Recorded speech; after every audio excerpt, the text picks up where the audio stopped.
જામનગરમાં એસટીની ભરતી પ્રક્રિયા માટે ફરજિયાત કરાયેલા ફર્સ્ટ એડ ટ્રેનિંગને લઈને વિદ્યાર્થીઓમાં ભારે અસંતોષ જોવા મળી રહ્યો છે। સરકાર દ્વારા ટ્રેનિંગની જવાબદારી રેડ ક્રોસ સોસાયટીને સોંપવામાં આવતા મોટી સંખ્યામાં ઉમેદવારો નોંધણી માટે પહોંચ્યા હતા। જો કે એડમિશન પ્રક્રિયામાં અવ્યવસ્થા સર્જાતા વિદ્યાર્થીઓએ રેડ ક્રોસની કચેરી ખાતે હોબાળો મચાવ્યો હતો। વિદ્યાર્થીઓના જણાવ્યા મુજબ ગઈકાલે નામ નોંધાવ્યા હોવા છતાં આજે પણ પ્રવેશ નથી મળ્યો, જેને કારણે ઉમેદવારોમાં રોષ ફાટી નીકળ્યો હતો।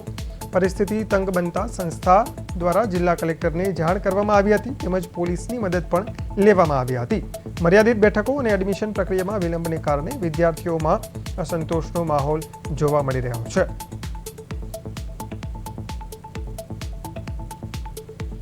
અમારે ત્યાં ફર્સ્ટ એડની ફી માટે અને ફર્સ્ટ એડના સર્ટિફિકેટ માટે સરકારી જાહેરાત મુજબ એકદમ લોકોને જાગૃતિ આવી અને અમારી પાસે આ લેવા માટેનો ફ્લો એકદમ વધી ગયો। હવે રેડક્રોસની મર્યાદા છે કે અમે લિમિટેડ લોકોને ટ્રેનિંગ આપી શકીએ।